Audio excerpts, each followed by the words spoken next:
Qué placer verlos aquí en perspectiva bíblica. En esta oportunidad estamos estudiando la lección número 2, titulada Modelos para un mundo mejor. Saúl está desde Ohio. Saludos, Johnny, de allá en California, y saludo a toda la audiencia de Perspectiva Bíblica. Y le enviamos un saludo a nuestro hermano Rafael y le deseamos una pronta recuperación. Amén. No se retiren, que ya regresamos.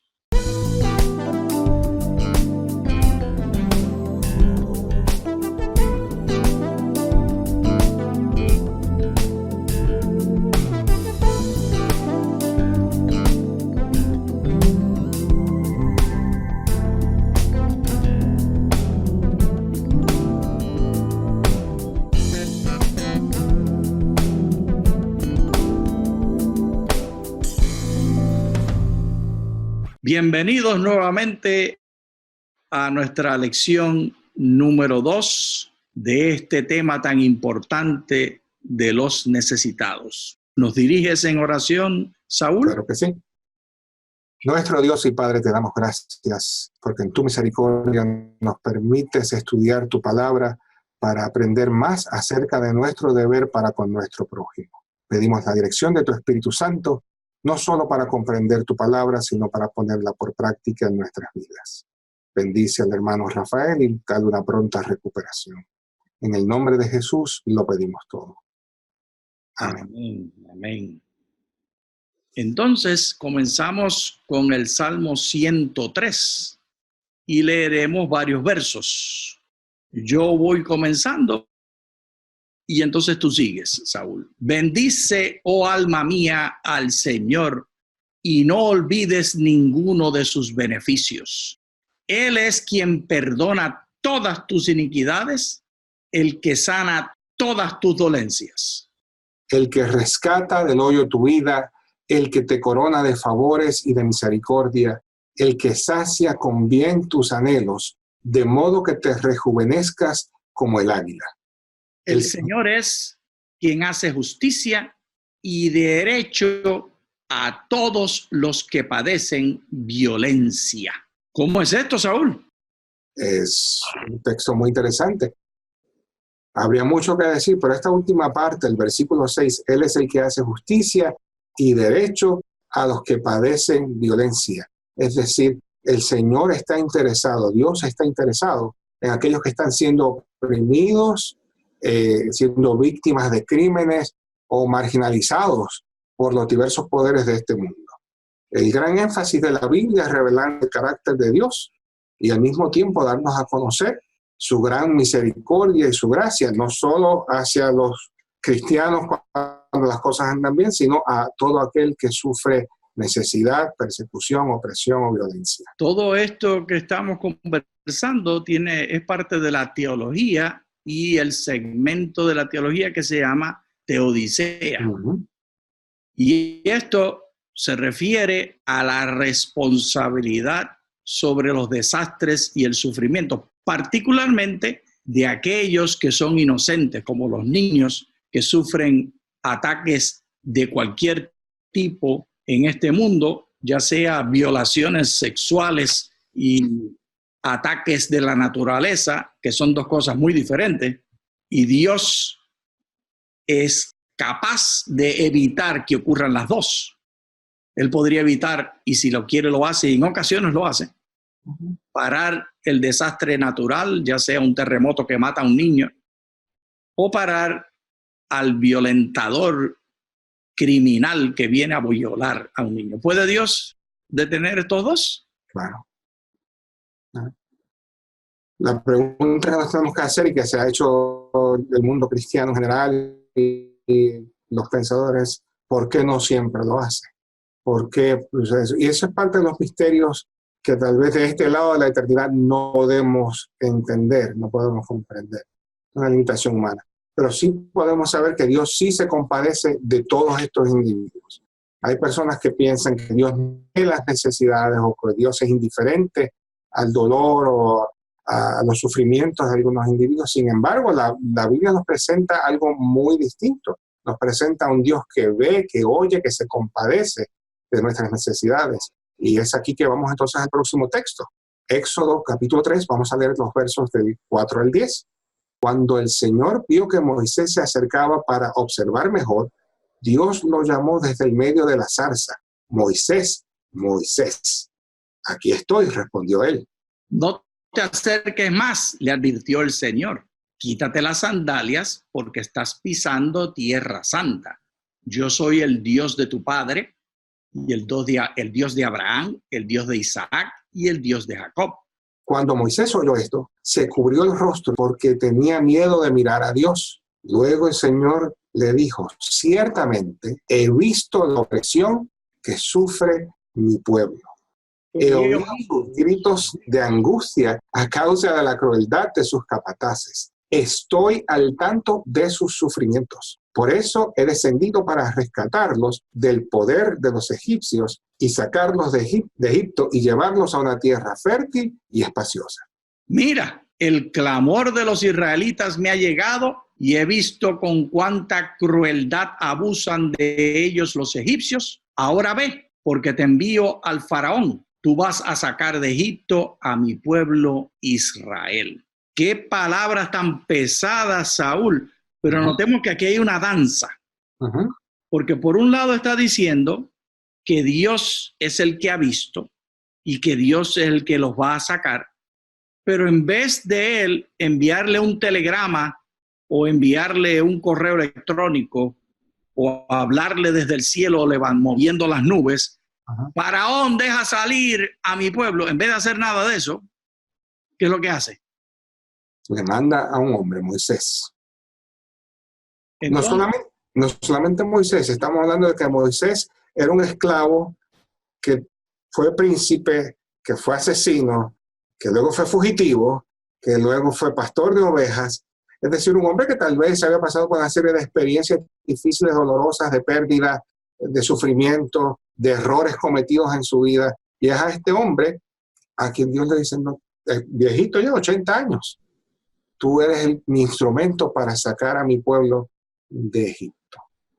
Y aquí vemos entonces el balance entre lo que comenzamos leyendo en el Salmo 103, que Él es el que hace justicia y derecho a todos los que padecen violencia, de Salmo 103, 6, y el hecho de que Él es el que está viendo y cómo es que Él interviene. Interviene a través de un ser humano. Así que la responsabilidad, como estudiamos la semana pasada y lo leímos de las palabras escritas por Elena de White, caen en la falda y en las manos de nosotros como humanos, como iglesia, como familias. Somos los responsables de aliviar la necesidad. Otro detalle interesante antes de pasar al próximo texto es la pregunta, ¿por qué se tardó Dios 400 años en responder a la necesidad del pueblo de Egipto? Del pueblo hebreo, que estaba cautivo en Egipto. ¿Por qué no nos liberó más temprano? A veces vemos hoy día el sufrimiento de ciertas personas o de ciertos pueblos. Ejemplo, vemos el pueblo venezolano que está sufriendo a causa de las decisiones del gobierno actual en la República de Venezuela. O el pueblo cubano, y vemos, Señor, ¿hasta cuándo va a durar esto? La realidad es que nosotros no podemos saber los tiempos y las sazones de Dios. Dios tiene un tiempo para cada cosa, y si nosotros nos ponemos en las manos de Dios, Dios puede utilizarnos a nosotros para ser instrumentos de bendición para el pueblo venezolano o cubano o cualquier otro lugar. No podemos saber por qué Dios permite las cosas, pero sí podemos decir, Señor, úsame como tú creas más conveniente para aliviar el sufrimiento de aquellos que están a mi lado. Sin embargo, al igual que Moisés, nosotros resistimos a ser las manos y los pies y la boca del Señor.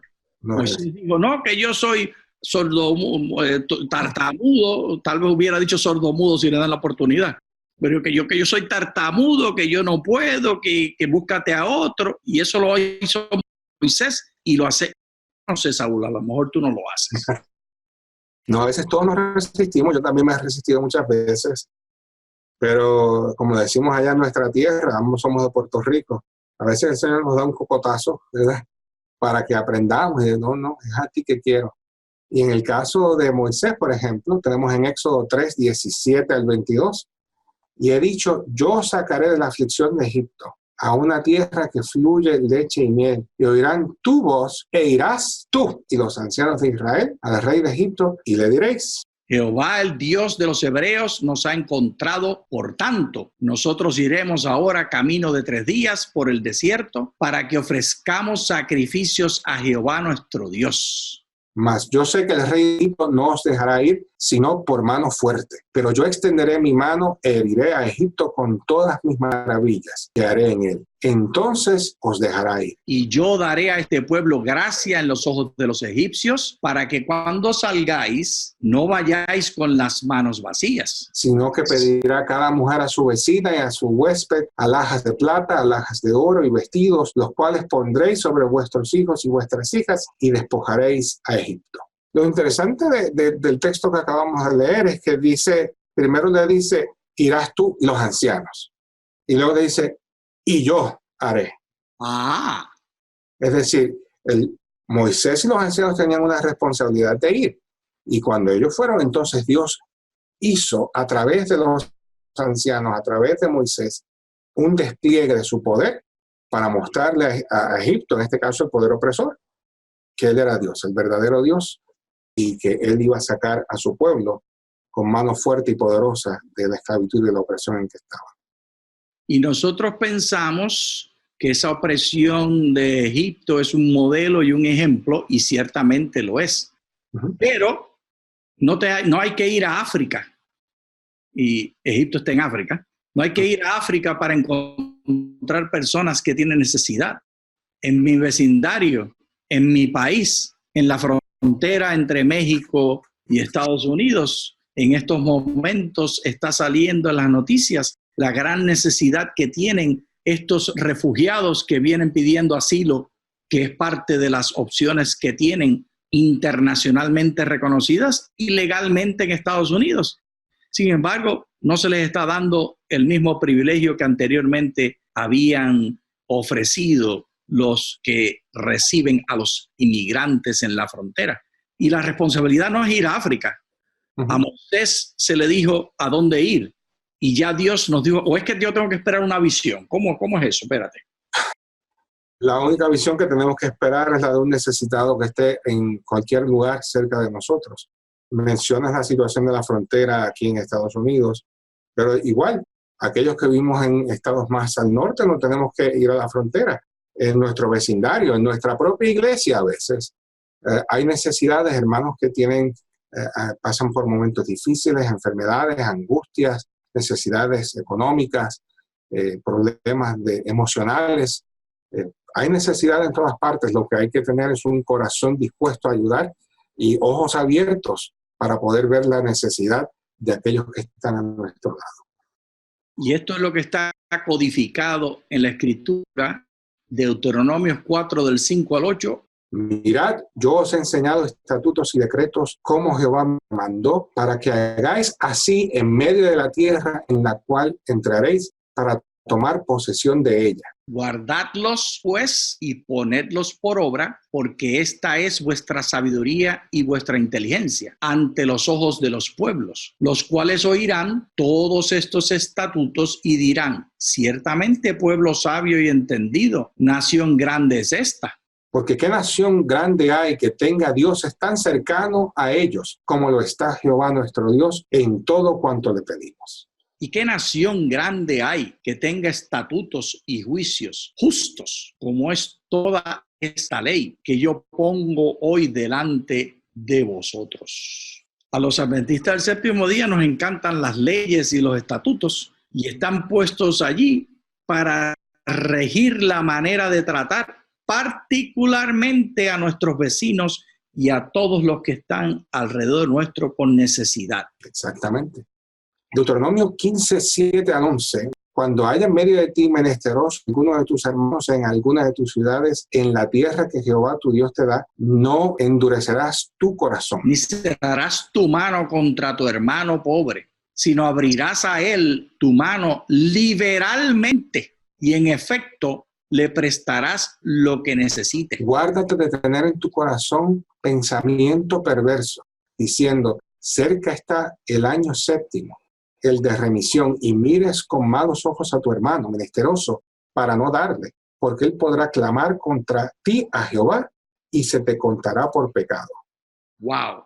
Sin falta le darás y no serás de mezquino corazón. Cuando le des, porque por ello te bendecirá Jehová tu Dios en todos tus hechos y en todo lo que emprendes.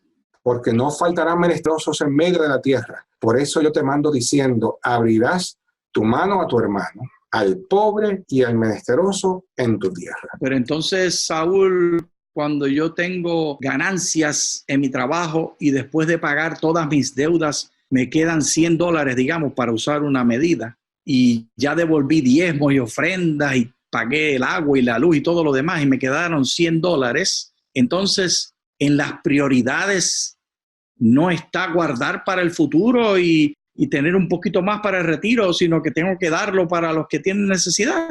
¿Cómo es eso? No decimos que no debemos ser buenos mayordomos de lo que Dios nos ha dado, pero sí decimos que es imperativo, es un mandamiento del Señor que ayudemos a los menesterosos. Y decíamos anteriormente, no solo dando contribuciones a instituciones como las iglesias, otros grupos comunitarios, sino ayudando directamente a los necesitados en nuestro medio. Y eso es aparte de nuestros diezmos, ofrendas u otras contribuciones que podamos hacer. Tenemos una responsabilidad individual para con nuestro prójimo. Y nos da la caracterización de esa actitud. Y es interesante, la palabra que se usa es parte del vocabulario en Estados Unidos y es una palabra que muchos cristianos evangélicos, adventistas y demás, así llamados fundamentalistas que guardamos la ley, no nos gusta. Y la palabra está en el verso 8 clarita, liberalmente. Entonces, no nos llama a ser conservadores la Escritura cuando vemos necesidad, nos llama a ser liberales. Y esto quiere decir lo que la palabra quiere decir, sin estar contando los centavitos, viendo la necesidad.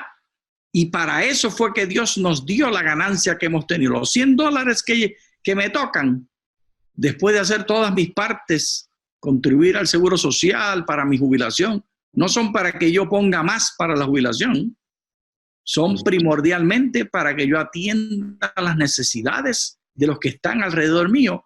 Por eso el Señor me lo dio como ganancia. No fue que yo me lo gané. No, el Señor nos da para que podamos dar y ayudar y contribuir a satisfacer las necesidades de nuestros semejantes. Esta palabra que habla en varios versos, que es la palabra justicia, viene de la misma raíz que la palabra caridad. La palabra caridad o charity, que se dice en inglés, es de la raíz hebrea tzedek, justicia. Cuando hablamos de caridad se habla de una palabra que se llama tzeduca. Es interesante que la tradición rabínica dice que nadie es tan pobre como para no tener algo que dar. El que no tiene nada que dar monetariamente, a lo menos puede dar una palabra de aliento y de estímulo a alguien que lo necesita. Es decir, a veces pensamos que los que tienen para dar son los que tienen mucho, ¿verdad? Los grandes, los ricos, los poderosos. Pero como tú dices, si lo que tenemos es $100, de esos $100 podemos dar una parte para ayudar a alguien. Y si no tenemos ni siquiera eso, siempre podemos tener una palabra de aliento y de esperanza para alguien que la necesita. Y no es un asunto de justicia por fe, que ciertamente el Nuevo Testamento así lo presenta. Pero cuando miramos las raíces hebreas, la justicia que está dada por lo que llamamos tzedek no es simplemente un asunto de fe, es un asunto de lo que hacemos. De nuestros La ética en el Antiguo Testamento es lo que determina a un pecador y un santo de Dios. No es como en el Nuevo Testamento, que es un asunto de una declaración proposicional, que yo digo, tengo fe, por lo tanto soy justo. Es en el Antiguo Testamento, yo actúo ayudando a otros, por lo tanto soy justo, y el que no ayuda a otros y es egoísta es pecador. Esa es la forma del Antiguo Testamento visualizar la moral y la relación. Aún en el Nuevo Testamento, Santiago dice que la fe sin obras es muerta.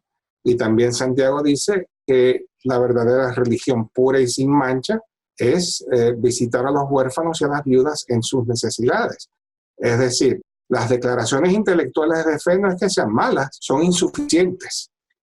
Una declaración intelectual tiene que ir acompañada de actos de justicia, de Sedec, que mencionamos.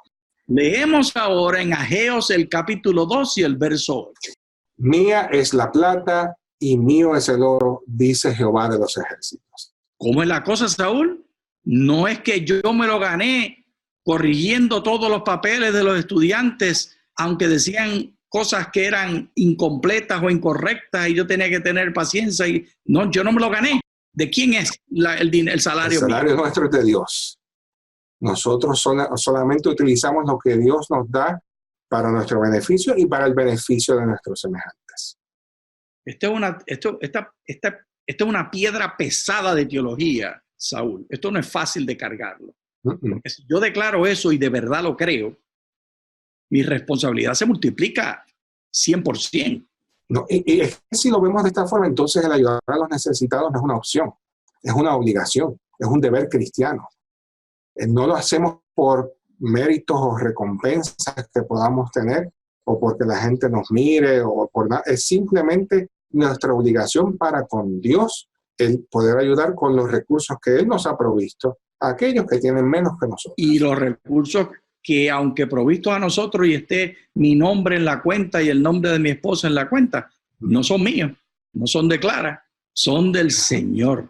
Éxodo 23:9 nos aclara la agenda para ese dinero. Y no angustiarás al extranjero porque vosotros sabéis cómo es el alma del extranjero, ya que extranjeros fuisteis en la tierra de Egipto.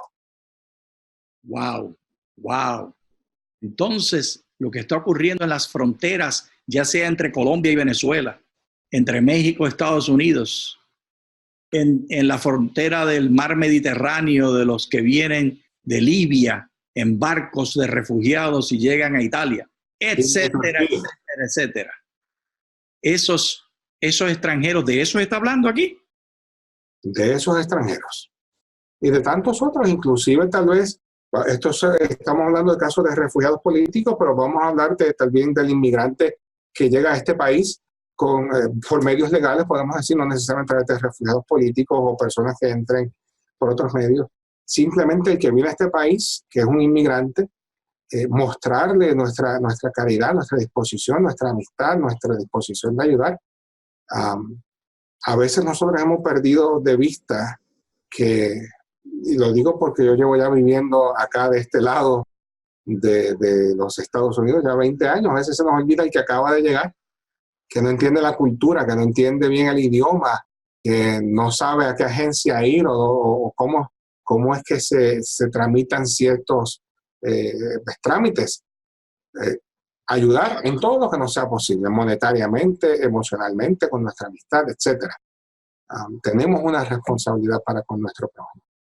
Y compara al israelita con el extranjero y la relación del israelita con el egipcio. Y la relación era de esclavos. Entonces, el israelita no tenía papeles legales, no había solicitado y entrado a Egipto en ese momento declarado como residente legal. Eran considerados esclavos y los esclavos no tienen derechos, no tienen papeles. Por lo tanto, si yo tengo que tratar a los que son llamados extranjeros como los israelitas fueron llamados extranjeros en Egipto, que es lo que me dice el texto, entonces todos los que están en mi iglesia, sean legales o ilegales, así llamados por las leyes humanas, son extranjeros. Y me toca lo que dice Levíticos también hacer con ellos. ¿Cómo dice Levíticos 19? No te aproveches del extranjero que vive entre ustedes en la tierra. Trátalos como israelitas de nacimiento y ámalos como a ti mismo. Recuerda que una vez fuisteis extranjero cuando vivías en Egipto. Yo soy el Señor tu Dios. ¡Wow! ¡Wow! Entonces, si yo lo traduzco al diario de hoy y a la realidad, porque yo vivo en California, que somos uno de los estados fronterizos con México, donde está ocurriendo toda esta crisis que ha sido creada por la administración del gobierno americano y que ha sido patrocinada por la inmigración necesaria. Dicho sea de paso, este análisis es un análisis largo. Yo sé que hay diferentes posiciones políticas, pero estos centroamericanos que vienen por México no llegan aquí porque ellos no quieren estar en Honduras. Ellos llegan aquí porque Estados Unidos en los 1800 convirtió a Honduras en una república bananera, lo que dice en inglés Banana Republic. Y lo que sembramos en los 1800 lo estamos cosechando en los 2000.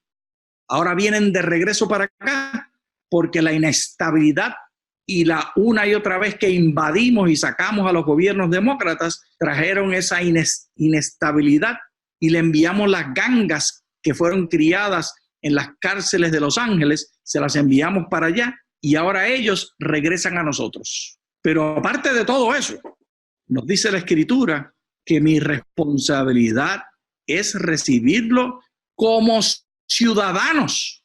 Eso es lo que dice el texto, o estoy exagerando porque soy un liberal. No te equivocas, el texto en el verso 34 del capítulo 19 de Levítico dice: trátalos como israelitas de nacimiento y ámalos como a ti mismo. Tradúcelo entonces para el día de hoy, para los ilegales aquí en Estados Unidos. Tradúcelo. Hay que tratar a todo el mundo como si fuese ciudadano y como si fuese local. Individuo. Entonces el hondureño, salvadoreño, mexicano, africano, cubano que entró ilegal a este país, lo tengo que tratar como un ciudadano americano. Con el mismo amor, con el mismo respeto, son nuestros semejantes y tenemos nosotros un deber y una responsabilidad social hacia aquellos que están en nuestro medio. Sea quienes sean y vengan de donde vengan. Ayúdame, Saúl, porque me estoy aguantando el cerebro porque va a explotar. Eso es lo que el Señor nos llama a hacer. Tenemos que hacer el bien sin mirar a la distinción de personas. Ese era el plan para el pueblo de Israel en el tiempo antiguo y sigue siendo el plan de Dios para su pueblo hoy. El Nuevo Testamento nos invita a que tratemos a los extranjeros también con amor, con cortesía, con misericordia, porque todos, a fin de cuentas todos somos extranjeros. Esta no es nuestra patria. Nuestra patria es otra, está en el cielo. Y wow, nosotros, qué bien has dicho. Todos somos extranjeros, pero entonces se nos olvida ese detalle y empezamos a hacer distinciones o a basarnos en distinciones humanas, que realmente Dios lo que quiere es que formar de los muchos un solo pueblo.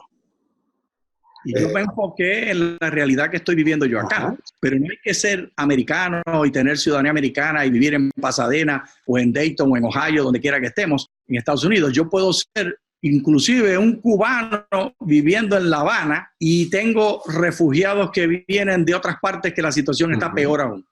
En todas partes es lo mismo. Somos responsables de todos los que están en medio nuestro que nosotros llamamos extranjeros. Sea que vivamos en Honduras, en Colombia, en Venezuela o en Estados Unidos. Y la Escritura, la demanda es igual, que tratemos al extranjero, aunque sea así llamado ilegal, como ciudadano. Así mismo. Eso es pesado y yo le pido a Dios que me ayude porque yo fallo a menudo, Saúl. Yo tengo unas fallas continuas de mi corazón egoísta y le pido a Dios que me ayude a compartir más el dinero que es de Él, que se encuentra en la cuenta bancaria que está bajo mi nombre y el nombre de mi esposo es de Él. Esa es mi oración al terminar esta lección. ¿Cuál es tu petición, Saúl? Ayúdame a entender. Mi petición es pedirle al Señor que nos ayude a ver las necesidades de los demás y a compartir lo que tenemos, sea tiempo, sea recursos, sea una palabra de aliento, la necesidad que sea, a poderla suplir de una manera que glorifique a Cristo Jesús. Porque cuando lo hacemos para ellos, lo hacemos para Dios. Al Señor Dios. Sí. Un placer compartir contigo, Saúl, y con nuestra audiencia. Igualmente contigo, Johnny. Dios les bendiga a todos. Muchas gracias.